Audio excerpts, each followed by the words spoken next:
प्यारे बच्चों, आज मैं तुम्हें एक बहुत ही पुरानी और जादुई कहानी सुनाने जा रहा हूँ। ये कहानी है भगवान शिव के 12 सबसे पवित्र और चमत्कारी घरों की, जिन्हें हम ज्योतिर्लिंग कहते हैं। इन घरों में भगवान शिव स्वयं प्रकाश के रूप में प्रकट हुए थे। चलो हम इस जादुई यात्रा पर चलते हैं और जानते हैं कि ये घर कहाँ हैं और कैसे बने। बहुत बहुत साल पहले की बात है, जब ये पूरी दुनिया बन ही रही थी। उस समय सृष्टि को बनाने वाले भगवान ब्रह्मा और उसे चलाने वाले भगवान विष्णु के बीच एक बहस छिड़ गई कि हम में से सबसे महान कौन है। उनकी बहस इतनी बढ़ गई कि सब जगह हलचल मच गई। तभी अचानक उनके ठीक बीच में एक बहुत ही विशाल, चमकदार और जिसका कोई अंत नहीं था, ऐसा प्रकाश का एक स्तंभ प्रकट हुआ।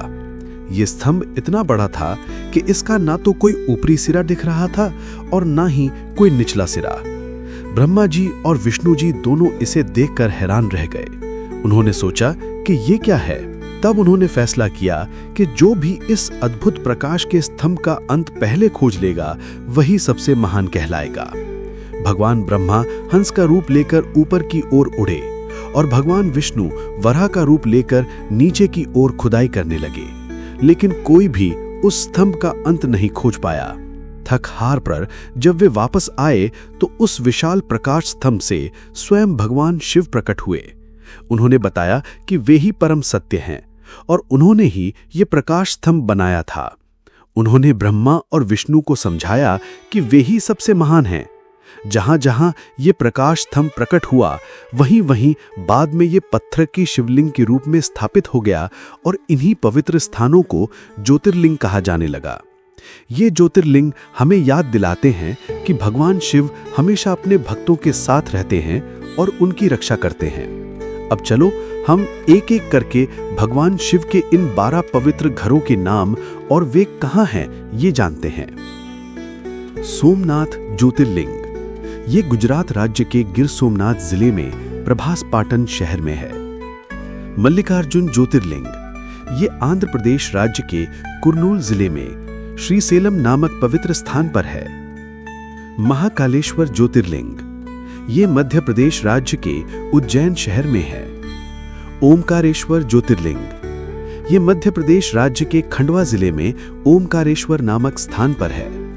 केदारनाथ ज्योतिर्लिंग ये उत्तराखंड राज्य के रुद्रप्रयाग जिले में केदारनाथ नामक हिमालयी धाम में है। भीमा शंकर ज्योतिर्लिंग ये महाराष्ट्र राज्य के पुणे जिले में खेड़ या भीमा शंकर नामक स्थान पर है। काशी विश्वनाथ ज्योतिर्लिंग ये उत्तर प्रदेश राज्य के वाराणसी, बनारस शहर में है। त्र्यंबकेश्वर ज्योतिर्लिंग ये महाराष्ट्र राज्य के नासिक जिले में त्र्यंबकेश्वर नामक स्थान पर है। बैद्यनाथ ज्योतिर्लिंग ये झारखंड राज्य के देवघर जिले में देवघर शहर में है। नागेश्वर ज्योतिर्लिंग ये गुजरात राज्य के द्वारका जिले में दारुकावन नामक स्थान पर है। रामेश्वरम ज्योतिर्लिंग ये तमिलनाडु राज्य के रामनाथपुरम जिले में रामेश्वरम द्वीप पर है। घृष्णेश्वर ज्योतिर्लिंग ये महाराष्ट्र राज्य के औरंगाबाद जिले में वेरुल यानी एलोरा गुफाओं के पास नामक स्थान पर है। तो बच्चों, ये थे हमारे 12 ज्योतिर्लिंग धाम। प्रत्येक ज्योतिर्लिंग की एक बहुत ही खास और अद्भुत कहानी है। हम आगे के भागों में हर ज्योतिर्लिंग की कहानी को और विस्तार से जानेंगे कि उनकी स्थापना कब हुई और किसके द्वारा हुई। क्या तुम उन ज्योतिर्लिंग की कहानियों को सुनने के लिए उत्सुक हो? तो उन सभी के बारे में जानने और ऐसी और कहानी के लिए चैनल को सब्सक्राइब करें और हाँ, वीडियो को लाइक करना ना भूलें।